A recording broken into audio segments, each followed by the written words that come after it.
સુરતના મોટા વરાછા વિસ્તારમાં સુદામા ચેરિટેબલ ટ્રસ્ટ દ્વારા દેશના વીર જવાનોની સ્મૃતિમાં કારગિલ વિજય દિવસની ભવ્ય ઉજવણી કરવામાં આવી હતી. આ પ્રસંગે ગૃહ રાજ્યમંત્રી હર્ષ સંઘવી દ્વારા 100 ફૂટ ઊંચા વિશાળ તિરંગાનું ધ્વજારોહણ કરવામાં આવ્યું હતું. આ સાથે જ અખંડ ભારતના શિલ્પી સરદાર વલ્લભભાઈ પટેલની ભવ્ય પ્રતિમાનું પણ અનાવરણ કરવામાં આવ્યું હતું.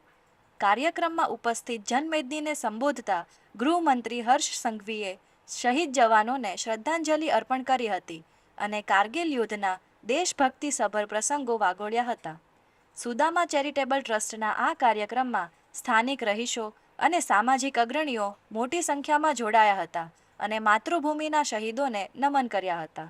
આજ રોજ 26 જુલાઈ કારગિલ વિજય દિવસને 100 ફૂટ ઊંચો રાષ્ટ્રધ્વજ મોટા વરાછાના રામચોક ખાતે લહેરાવી સાથોસાથ અખંડ ભારતના શિલ્પી સરદાર વલ્લભભાઈ પટેલ સાહેબની પ્રતિમાનું અનાવરણ કરવામાં આવ્યું હતું. તેમાં રાજ્યના નાયબ મુખ્યમંત્રી શ્રી હર્ષભાઈ સંઘવી, રાજ્યના આરોગ્ય મંત્રી શ્રી પ્રફુલભાઈ પાનસેરે તથા સુરત શહેરના તમામ ધારાસભ્યશ્રીઓ, જાગૃત નાગરિકશ્રીઓ તથા સુરત શહેરના તમામ કોર્પોરેશન ઉપસ્થિતિમાં આ કાર્યક્રમ યોજવામાં આવ્યો હતો.